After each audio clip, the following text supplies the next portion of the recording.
Ha! Hey guys, Sabo Tumble!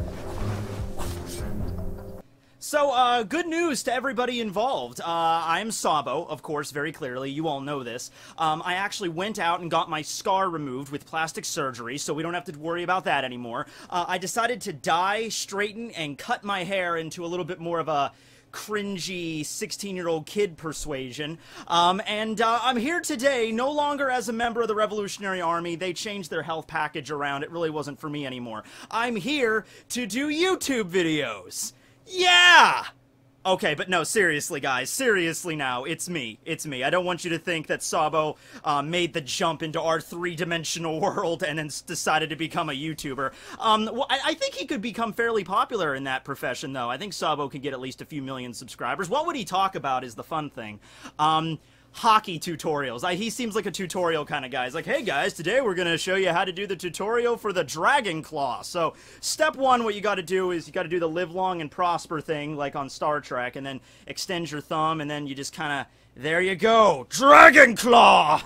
Alright, so as you can obviously tell, I'm a fan of Sabo. He's a great character. I'm glad he's back in the series, doing some stuff. So, you know, we're gonna break this up into various sections. He's one of those interesting characters that actually has, like, a lot of his childhood expanded upon, not just in a flashback in, like, a chapter or two, but we actually had that whole, like, mini arc after Marineford, where we see Ace and Luffy and Sabo growing up in the Goa Kingdom. A lot of stuff about, Luffy's past that we didn't even really know about at that point. It's weird too, because after Marineford, I remembered I was reading One Piece weekly at this point, and I was not a fan of that flashback the first time I read it. I had to come back to it a few years later and reread it again, because, I don't know, I think it was just because after all that action at Marineford, I wanted to see what was going to happen with Luffy and everything in the present. I wasn't interested in the past. But in hindsight, it's really good that Oda did that after this whole thing, because we didn't really know much about, like, Luffy's, like, history growing up at Fuchsia Village, and we got to see Dadan, and then, of course, Sabo and Ace, and how they met and everything, and that was really cool,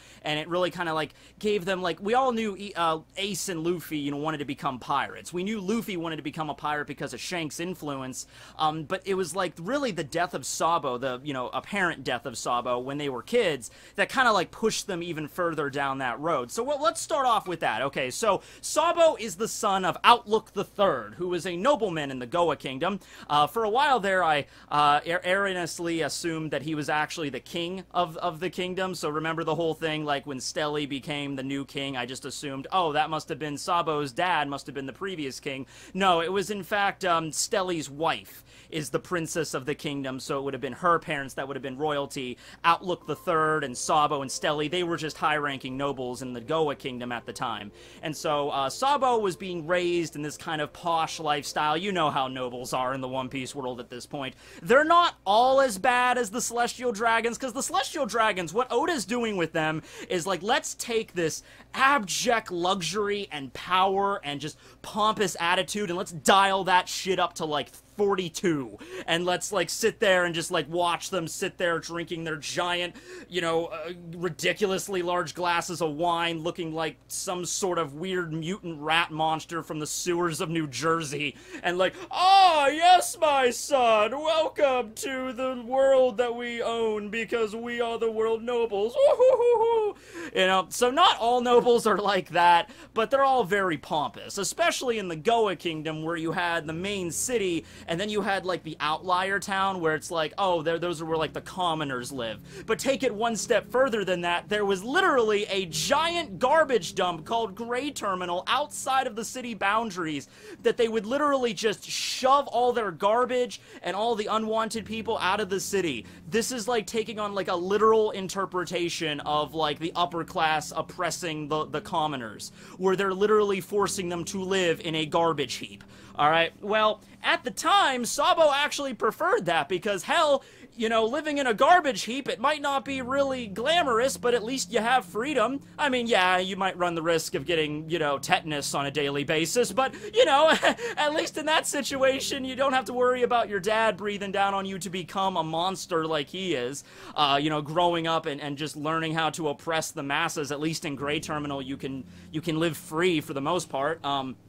Yeah, so Sabo decided to run away from home. He's like, screw this, I hate this lifestyle, I don't want to be like my dad, and he left, and he lived in Gray Terminal. He eventually ended up meeting Ace. We don't really know the circumstances on how they met, but they were the same age, so they were 3 years older than Luffy, so they met up, and they started to gather treasures together and stashed it away in a hiding spot. And then one day, they're like, after we get enough money, we can buy a ship, and we're getting the hell out of this place. You know, the classic story of a kid that's like tired of living in the area they grew up, and it's very oppressive, and they're just like, we want to be free, man. We're gonna get a ship, we're gonna be pirates, we're gonna head out to sea and do what we want to do.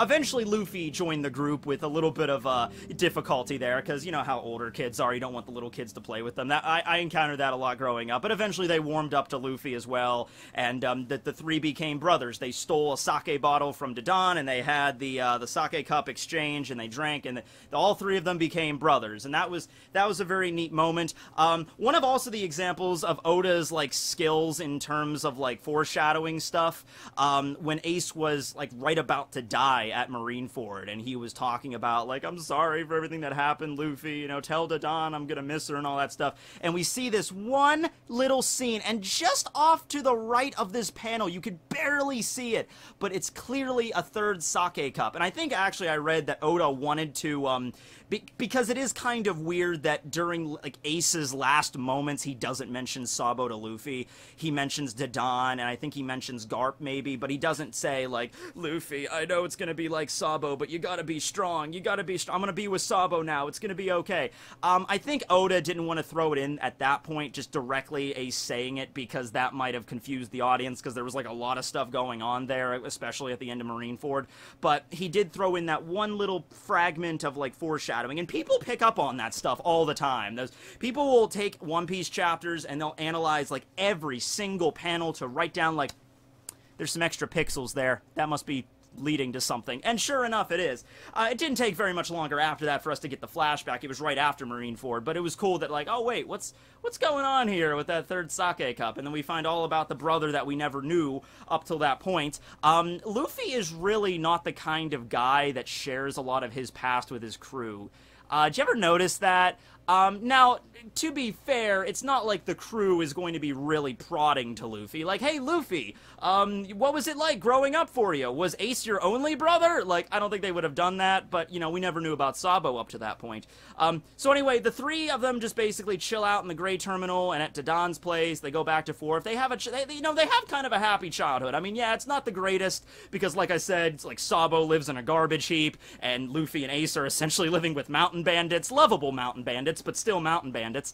You know, Garp shows up every now and then. That's like their grandfatherly character, even to Sabo, who's not even related to Garp at all. Just like, he treats him just like one of his grandkids, you know. Is that they had a okay childhood, you know, as good as you can get given their circumstances and where they were born, okay, in the like the region of the Goa Kingdom under that kind of rule. So eventually we have the whole thing with the Blue Jam pirates. They show up, they kidnap Luffy, and then Ace and Sabo have to rescue him. This was actually the point where we find out Ace has Conqueror's Haki. Not something he used very much in the story, but in fact he does have it, so that's just a little fun fact there. It eventually all leads back to Sabo being returned to the city. Outlook finally gets him back, and then it's just like, you know, Sabo, we've had enough of you running away. Here's your new adopted brother, Stelly. And so Stelly, who also might be some strange fish creature, not really sure, the verdict is still out on that one, is Sabo's adopted brother at this point, and it's very clear, like, what his parents were trying to do. They were trying to, like, raise this new kid, Stelly, to be a noble because Sabo was too rebellious. But they accept Sabo back in, and he kind of plays the field a little bit, like, I'll stick around here, you know, because that'll at least make Luffy and Ace's life a little easier if I'm out of it. But it didn't take Sabo very long to realize, you know what, I can't stay in this kingdom anymore. It's very clear, I can't run away because they'll eventually find me, because I already tried that. I just need to get out. I need to go out to sea without Luffy and Ace. It sucks I have to do it that way, but hey, at least this way I could be free, and then Ace and Luffy, I know they'll be right behind me. At this point, all of the treasure they had saved up got found out and stolen, so it's like, their whole plan got screwed over, so it's just like, alright, I'm going out to sea, I'm doing this. And so he does. He steals a small fishing boat, and he makes a really simple pirate flag of just like the crossbones and then an S over it for Sabo, and he sails out to sea. Good luck to you, Sabo. I tip my hat, young man. I'm sure you'll be a fabulous pirate someday. Just remember to follow your will and everything will be okay. Oh my god! Oh, Sabo, why? Maybe you could have picked another day to leave. Yeah, that probably would have been better if you would have decided not to set out to sea when a Tenryubito ship was arriving in the Kingdom of Goa with Saint Jalmac on board, who had a very large ballistic armament weapon. That would have probably been a smarter movie. Like, you could have left like an hour earlier and he would have been fine. That's the messed up thing. But anyway, yeah, Saint Jalmac, he's like, well, it's a pirate ship, isn't it? Well, yes, sir, but it's just a tiny fishing boat. I mean, it's a little kid on him, and I mean, you could... So, pirate ship! So, there you go, dead. Okay. So, we just see Sabo's hat, like, floating in the water, and we just assume he's no longer with us. So, that's the end of Sabo for that point, at least in the flashback arc. Right around this time, in the preparation for the arrival of the Tenryubito, the Goa Kingdom decided to get rid of the Gray Terminal by just setting it on fire, planting various, incendiary devices, and then just, boom, setting the whole thing ablaze. And then that'll, of course, get rid of not only the trash in terms of the literal sense, like the physical trash, but, you know, the people that were living there as well, so they can just start over, a clean slate by the time the Tenryubito arrives. So this is all going on. Dragon gets wind of this. Dragon actually is from the Goa Kingdom. That's his homeland. At least we can assume it is. I'm pretty sure it is, because we know Luffy's from there. It was revealed in Reverie that Garp was from the Goa Kingdom. He grew up there. So I think it's fairly easy to assume that, yeah, Dragon was also born in the Kingdom of Goa. I think he might have even expressly just stated it at some point, but if Garp and Luffy are, Dragon is. So anyway, Dragon comes back here, and he tries to, like, rescue as many people as possible. He uses whatever devil fruit he has, you know, call it the wind fruit or the storm fruit, whatever. He opens up a path in Gray Terminal for everyone to get away, and he also, right around this time, stumbles upon Sabo, who is unconscious, and he has a really bad burn on the side of his face, but he managed to survive. So they take him into the Revolutionary Army, and then that begins his story kind of parallel. And in fact, we already have an Ace novel that, like, tells the story of Ace while, you know, Luffy was training at Fuchsia Village, you know, what Ace was doing to become a pirate, how he became a member of the Whitebeard crew and all that stuff. I would be cool with a Sabo light novel. In fact, that's actually kind of thing, I think they missed the mark when they did that episode of Sabo Special. You know, because here's the thing that I don't get, alright? Oda actually stated in an SBS, because somebody asked him about the history between Sabo and Koala and Hack and everything in an SBS. And Oda, he gave like a really, like, brief overview of the relationship between all of them, but at the end of it, he was just like, guys, there's a lot of information. I don't have time. I don't have time to, like, throw it all out there. Please just, you know, put it together yourself. You know, put the pieces together yourself, really. So, the way I'm looking at this, they did that big episode of Sabo Special, which mostly focused on just, like, it was Dressrosa. But I'm just like, you know, if that was the case, go to Oda, get his notes. Like, here are all the notes I have on Sabo and Koala and Dragon and Hack and Ivankov and Kuma. Maybe leave out the Kuma stuff, because that could be central to the plot later, but if Oda, if you don't have enough time, just give it to the anime department and have them make episode of Sabo and at least have them fill in the gaps, like when he was training with the Revolutionary Army. Now, in the anime, we do get an episode of that. We get a few scenes of him, like, training with Ivankov and Kuma and everything, but you can expand on that even more. That's what I thought the television special episode of Sabo was going to be originally when it was announced. I'm like, oh, that'd be awesome. But it wasn't. You could have really done something more with that, because Sabo's life, we didn't really know much about it. So he trained under the Revolutionary Army flag, and he basically learned from Dragon the goals of the army and everything, what he had to do there. And I actually think they gave Sabo a choice at first when he awoke and he was healed up. They's like, you know, where are you from? We got to bring you back to your home island. Sabo actually had amnesia, and this was something I was happy they also did, because look, all right. My mom is a big fan of soap operas, as I'm sure a lot of people's moms are. And growing up, you know, she would watch Days of Our Lives all the time, alright? So when I was home from school, or when I didn't have school, I was, you know, she was watching it, and I was watching it too, whatever. And I cannot count how many times on that show there was like a really shoehorned in amnesia plot. Like, oh no, he can't remember his wife and kids, and he's on the other side of the country? What's he gonna do? And I just hated that, because they used that amnesia plot so many times. At least in One Piece, when they used it, like, okay, you know, Sabo did suffer an extremely, you know, a pretty bad injury at the hands of Jalmac. He probably suffered some brain trauma and, you know, things like that of nature that would actually cause, you know, his memory to be lost. And also, we didn't actually have to sit around with Sabo, like, I don't remember anything. It was, like, all told later in flashbacks. It was used as a device for how come Sabo never got involved with, you know, why wasn't he at Marineford, you know, or anything like that. It was because he couldn't remember, and he trained with the Revolutionary Army up until he was 17 years old. No, it would have been, no, wait, it would have been 20 years old, because he was the same age as Ace. So when Ace died, he would have been 22. Not 22, but he would have been 22, as in 20, the same age as Ace. Okay, you get it? Okay, cool. Anyway, so after the war was over, I think Sabo was out on an assignment at that point. He got back to Baltigo after the war had concluded, and he's like, oh, is this the newspaper from the war? And he's like, yeah, it's talking about everything that happened. You can read it if you want. He's like, all right, let's see what we got here. Ah, Marines win. That sucks. Whitebeard's dead. What the hell, man? That's crazy. Fire Fist Ace also killed by a kind...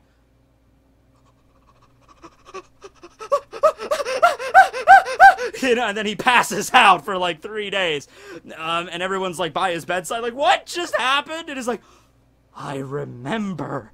So, you know, okay, alright, as long as you don't use that amnesia plot throughout the story anymore, Oda, as long as you don't, like, rely on that as, like, as a crutch, I think you'll be okay. It was alright the way that, you know, it was done with Sabo. I think it would have been far more annoying if, like, we followed Sabo for, like, you know, hundreds of chapters and he didn't know who he was. You know, at least this way it was like, alright, here's the reason Sabo didn't get involved in anything. It's because he directly involved in anything, because he just didn't remember. And once again, considering the injury that he got and the trauma that his family put him through and everything, I can be cool with him having some selective memories after that whole incident. In fact, when he woke up when he was a child and the Revolutionary Army was asking him, you know, where do you live? What's, you know, he's like, I don't know where I live, but I know I never want to go back there. I never want to go. And, yeah, so after that situation, it was like, yeah, okay, we'll train you up in the Revolutionary Army, because the Revolutionary Army actually did that. They, whenever they stumble across an orphan or something, they actually bring them in to train them for their cause. They don't keep them there if they don't want to stay, but if they have no other home, Dragon will take them in, and Hack will teach them, like, you know, the Fishman karate, like, martial arts and everything. And that's where Koala comes into this picture. So Koala was recruited into the Revolutionary Army when, I think Sabo was 14 years old, so it's a few years later since Sabo was recruited. Koala was there, and Koala took up the, you know, mantle of, like, assistant instructor from Hack, and the three of them just really worked really well together, so that's why they were always sent out on missions together and everything. The three just really worked great together, so that's really the story there, and you can kind of, like, fill in the gaps, like Oda said, like, kind of do it yourself, like, oh, okay, Oda, you want me to fill in the gaps myself? Okay, so... It was a hot and steamy summer night in Baltigo. Sabo was working on some paperwork when Koala wandered into his bedchambers, wearing no bra. Okay. Come on! I mean, like, can we talk about this? These two are, like, the perfect couple ever. This isn't even, like, a situation. This is a total fangirl, fanboy moment at this point, so if you want to skip to this time code, you can go and have at it, but I'm having my fun with this, because this is my OTP, boys! OTP! Alright, so, you can't even, like, use this as, like, you know how, like, with the Straw Hats, I know Oda said the Straw Hats are never gonna be involved romantically, but you know how it's, like, people can ship, like, I think Nami and Sanji will be good together. No, I think it's more of a Nami-Luffy thing. Actually, I think a Nami-Zoro thing would be great. That's nothing like that. With Sabo, it's like Koala's the only option, alright? It's not the one true pairing, it's the only true pairing, you know what I mean? They work off each other, they already act like an old married couple, the facial expressions they have together, they're just so totes adorbs. I'm gonna hit myself for actually saying that too. Okay, but... Damn, and I know Oda doesn't go down that road, and not even with, like, the Straw Hats, but Oda usually tends to shy away from, like, the whole romance subplots just in general. I mean, it's there. It's definitely prevalent in One Piece. It's not like it's non-existent. But, you know, there's other stuff he focuses on in the main plot of the story and all that stuff. Or he'll focus more not on, like, a romantic love, but more about, like, a familial love. You know, like Kyros and Rebecca when they finally got reunited. You know, stuff like that. That's what Oda likes to do. Not so much like, you know, I love you, honey bunny. I love you too, but we were separated for so long. And then they jump into each other's arms. But, come on. Koala and Sabo, I'm gonna throw this out there, they've definitely banged before. It's definitely happened. And fun fact, that SBS I mentioned earlier, SBS Volume 80, when Oda goes into all that attention, that question was actually phrased by somebody because after the whole scene in Dressrosa when Koala ran up to Robin and, like, just pushed her face into her boobs, like, Robin, I missed you! That was the way the question was phrased. Like, I really like that scene between Koala and Robin. By the way, Oda-sensei, what is Koala and Sabo and Hack's relationship with each other? So that just proves that Robin's boobs bring people together. They certainly do. Okay, fanboy mode over. Let's move on to the actual plot. Let's talk about hockey. Alright, so Sabo did not have a devil fruit growing up, but that's actually a good thing because he was basically able to max out his training in hockey. Because normally when you run across a character that's really strong now, they're usually going to have a devil fruit and hockey together. The cool thing about Sabo is he was already a prodigy, because think of him the same way as Luffy and Ace. Really strong even as kids, you know. In fact, I don't think Sabo was ever stated to have conquerors, but if Ace had it and Luffy had it, maybe he might have it, never likes to use it, or definitely has the potential to awaken it. I would say one of the two. It would be kind of weird if both of those brothers, you know, had it, but he didn't. You know what I mean? But he definitely has armament. That's his specialty, I would say.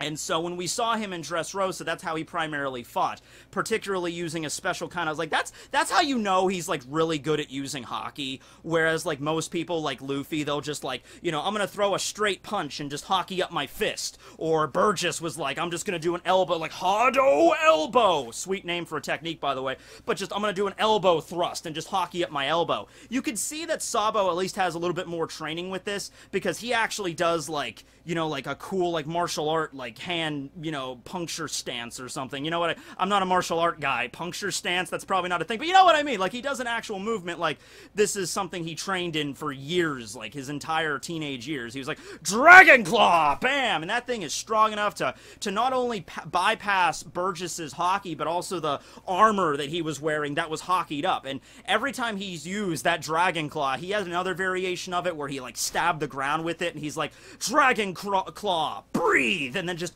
wrecked the entire, you know, arena. So he grew up his entire life maxing out his armament hockey skills, and then, even after he was pretty strong and got the, you know, the second commander of the Revolutionary Army number 2, right behind Dragon, not really sure how that fits in with the rest of the commanders, if it goes Dragon, then Sabo, and then the commanders, or what, but I would assume that Sabo is a superior to the commanders. He's ranking right under Dragon, I would assume. After gaining all that power and training, he then managed to get his hands on the Mera Mera Nomi at Dressrosa, and now he has Ace's fire powers, so he can combine that with his Dragon Claw, and like he used against Burgess to, like, just, you know, it was like, you're talking bad about my brother? Okay. Dragon Claw, blaze! You know, so, okay. Now, he's pretty strong. In fact, I was doing research for this video, you know, going back, getting all the pictures I needed for this and everything, and I stumbled upon something interesting in Dressrosa. I had a thought. I was going through everything, and I was like, if, I posed this question on Twitter. I said, hey guys, let's say Luffy got, like, beaten down by Doflamingo. Like, Luffy never got back up. After Luffy went Gear 4th and used Leo Bazooka and knocked Dofi into a wall, and then he had to, you know, Gear 4th disengage. Let's say Luffy never got back up after that. He just passed out, and he wouldn't wake up, and then Doflamingo's going on a rampage. You know, I asked the question, like, would Sabo have been able to beat him? And it was pretty, I should have done it as a poll, I didn't, but it was a pretty, you know, like, some people were saying, like, Dofi's like in a whole other class, but then other people were saying, well, Dofi was pretty weakened at that point. He took a Gamma Knife from Law, and then he took all of, like, Culverian and Rhino Schneider and Leo Bazooka from Luffy, Gear 4th. So I think Sabo would have definitely been able. I think going by that, considering how weakened Dofi was by Law and Luffy prior, I think Sabo, who was relatively at full power and has the power of the Mera Mera no Mi, at that point, I think he could have been able to defeat Dofi fairly easily. Maybe not fairly easily. Maybe, like, he would take some injury, he would get injured and stuff, but, he wouldn't be at risk of dying or anything like that. Now, if Doflamingo was at full power, that's a different story. However, that opens up a whole other can of worms of how the Mera Mera no Mi would actually fare against Doflamingo's Ito Ito no Mi, because fire burns strings. Remember Galdino's Doro Doro no Mi, his Wax fruit. The wax that Mr. 3 made was hard as steel, but it still had the properties of wax, so fire could melt it. It might be the same kind of thing with Dofi's strings, where it's like, yeah, Doflamingo can make strings that can slice buildings apart and everything, really ridiculously strong strings, but they still have the properties of string, so they might actually be able to be, incinerated. And some people think that that's actually the reason why Rebecca wanted the Mera Mera no Mi, so it might have been one of the natural weaknesses of the Ito Ito, and then she could go against Doflamingo. That's something, yeah, that's not my theory. That was something that my fans brought up on my Twitter, but very interesting concepts. But yeah, I think in Dressrosa, if Luffy couldn't get back up, I think after Sabo finished off Burgess, I think he could have, like, all right, my brother, you beat down my brother, all right, I'm doing this. And then he, like, fires up his pole, his rod. That's what Sabo's main weapon is. Sabo, you don't need an awesome, ornate sword to fight with, or a really named blade like a katana, or a really fancy bow and arrow or something. Just get me a really solid metal pipe. Just like, what, I'm just gonna go into this house and then rip off some piping, and then, yeah, I'm about to lay it down. So that's what Sabo uses to fight. Even as a little kid, he used a pipe, and I guess as a polearm fighter, that's just his preference. So growing up with the Revolutionary Army, that's what he always used. And now, he uses it as an adult, and combining with his Mera Mera no Mi powers, he can add fire to the end of it, like a fire dancer and stuff, and he can smack people around with that. So, pretty cool stuff, yeah. This pole was sitting in our garage for like 20 years, but now it finally has a purpose for my nerdy-ass cosplay. Alright, so, let's talk about a very heartwarming scene. Let's talk about the scene where Sabo reunites with Luffy. I had to rewatch it again for this morning, and it's a goofy scene because of the way Luffy's response to it is, but it's still very heartwarming, where, Sabo is at Dressrosa, and he just kind of walks out of the shadows, and he's not even wearing a disguise, he's just like, hey, Luffy. And you have this moment where he's smirking, because, like, Sabo, he knows Luffy, and it's like, it's gonna take a while for him to get it, but how you doing? How you been? And Luffy's just like, who are you? And by the way, I'm not Luffy, I'm Lucy, see the beard? And Sabo's like, I know who you are, you're my brother. And he's like, you can't be my brother. The only people allowed to call me my brother are my brother, Ace, that's dead, and this other kid that died, like, 15 years ago, but you don't know anything about... What? Sabo! And then he, like, bashes his head against the pillar, and then he, like, notices who he is, and he grabs him, and he's hugging him, and then Bartolomeo's off to the side, like, what? Luffy-senpai had a brother! So that's funny. And it was just a great scene where he's, like, grabbing him. It's like, I missed you so much. And Sabo's like, yeah, I know, it's okay. Ace died, like, yeah, I know, I found out about it too. Look, yeah, so that was a great scene. It didn't last very long because everyone was kind of really busy at that moment. It really does suck that Luffy and Sabo didn't really get a real heart-to-heart, but they're the kind of guys that don't really need that. I mean, it would have been nice if they were able to sit down after the fight and actually talk, but they didn't, because Luffy was knocked unconscious and stuff. But they're the kind of guys that just know, like, they're still out there now. Sabo's okay. He has my Viva card and everything, so everything's gonna be cool. Like, I'm alright with him being out there, as long as I know he's still alive. That's what's important to Luffy, right? So, after the fight with Doflamingo, Luffy gets knocked out and Sabo leaves. He's hanging out in the cabin, Kiros's place, and everyone's like, don't you want to wait until he wakes up? And Sabo's just, like, sitting by his bedside. He's just like, Nah, I just wanted to see his face one more time before I leave, because because Sabo is Luffy's older brother, so he really cares for him. He just like, oh man, little rubber guy's all tuckered out, from his battle. I'm just glad he's okay. I'm glad he made great friends like Mr. Cyborg over here, and you green-haired swordsman, and Robin with the big boobs and everything. I'm just glad he made so great friends. And then after that, he leaves with Karasu. He gets on the crows with Karasu, and he flies off and everything. So there'll definitely be a scene again when, don't worry, because I think there has to be a moment in the story at some point where Luffy meets Dragon. I brought that up in my Dragon video. That has to happen at some point. So whenever Luffy has to meet Dragon, Sabo might be the actual person that takes him there. They might arrive at another island where the Revolutionary Army's at, and then Sabo's there, and he's just like, oh, okay, well, Luffy, Dragon's here. He's on a ship at the port. I'll take you to him. You need to meet him. We need to talk about our plans and stuff. And so that might be actually how it happens, where it's like a room where Dragon and Sabo and then Luffy walk in, and then they can all have like a discussion or something. So that might be how it goes down. So, kind of sucks they didn't really get more time together, but they got to be reunited, and then later on, Sabo saved Luffy from Burgess. So it's a cool scene. And then, of course, the scene where I have to talk about this now. So because Sabo, most of his life, his teenage years, had amnesia and he couldn't remember Ace and everything, he sort of developed like a serious psychological, complex with that. I don't know if complex is the right word, but imagine this. Imagine that you have two friends that you love so much that you've sworn like brotherhood with them. Like, like brothers in arms, like we're gonna be friends forever, for life, and shit like that.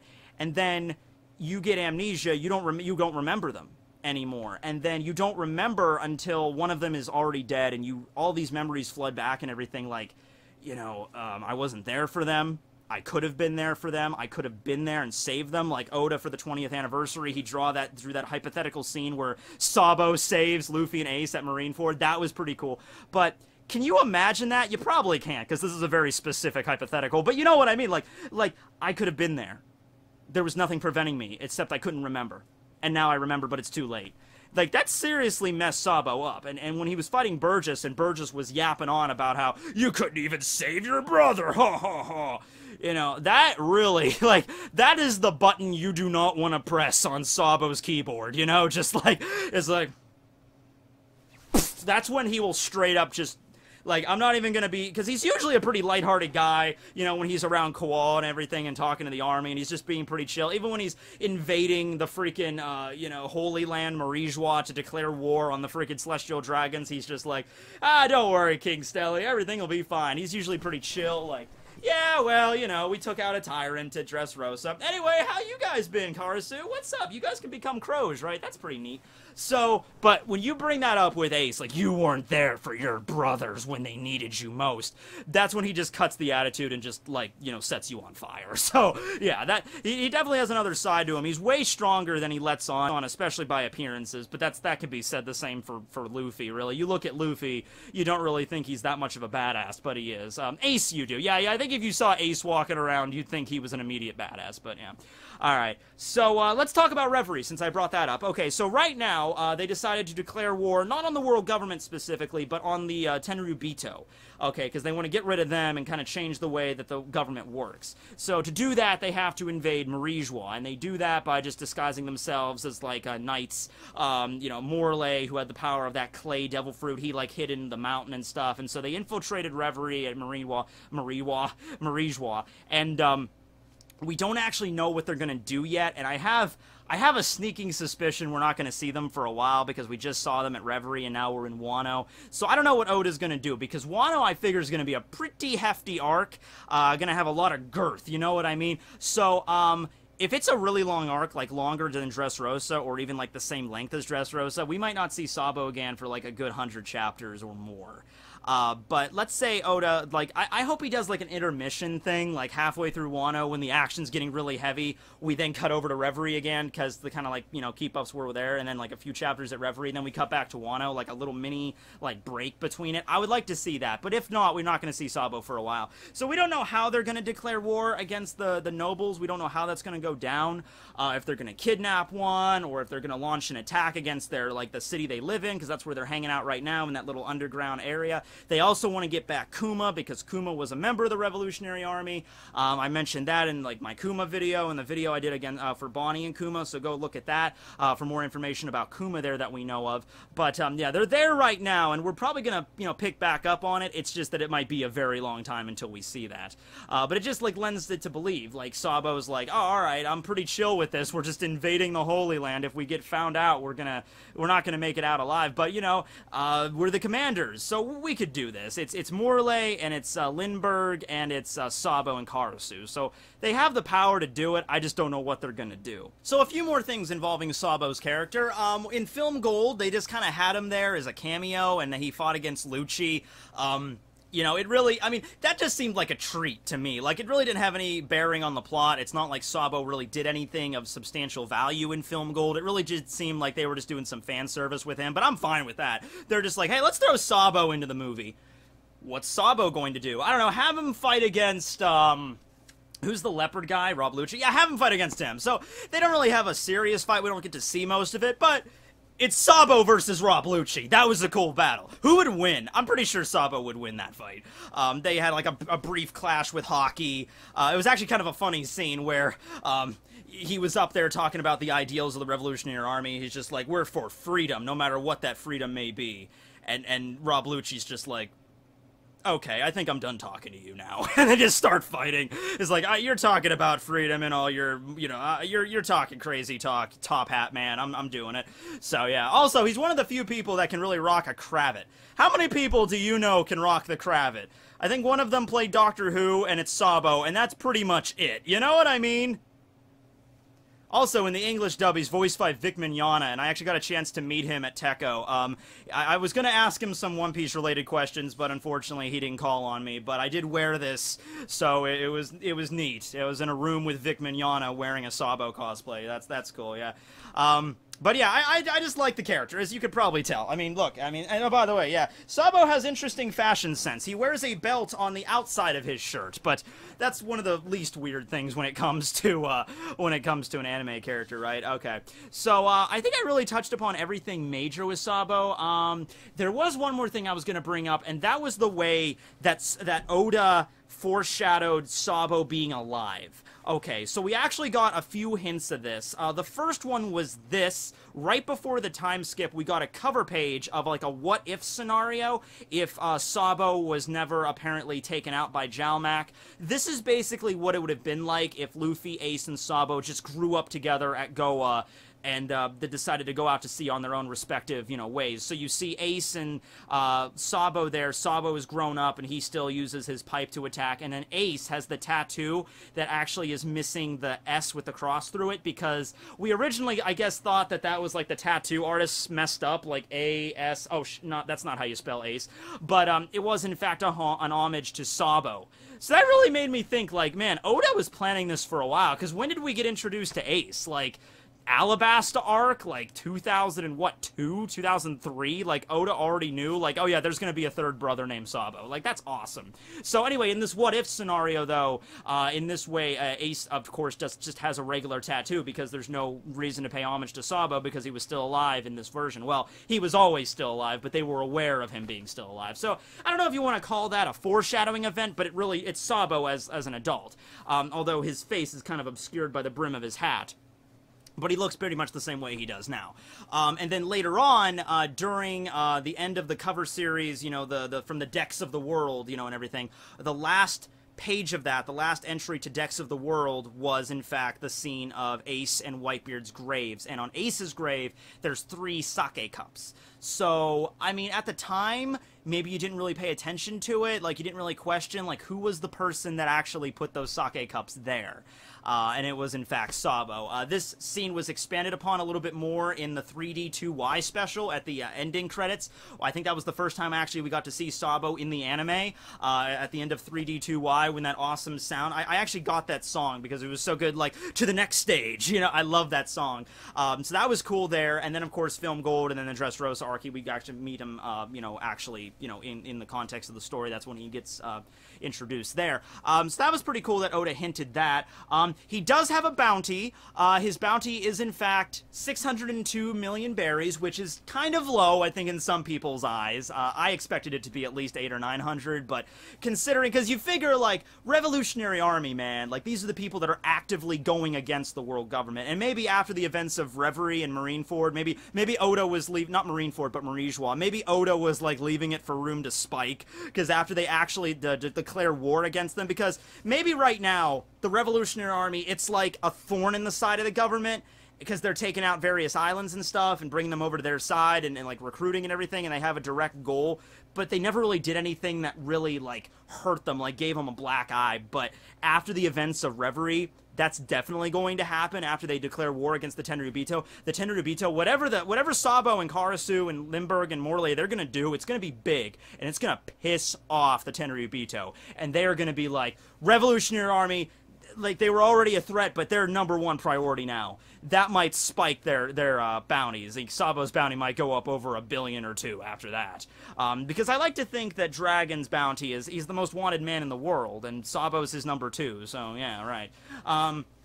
But I just love his attitude. I love, like, the facial expressions he makes, like, the way that Koala and him play off of each other. He's just, like, a fun-loving guy, and at the end of the day, remember what Sabo represents. He's a revolutionary. He's all about the freedom of the people.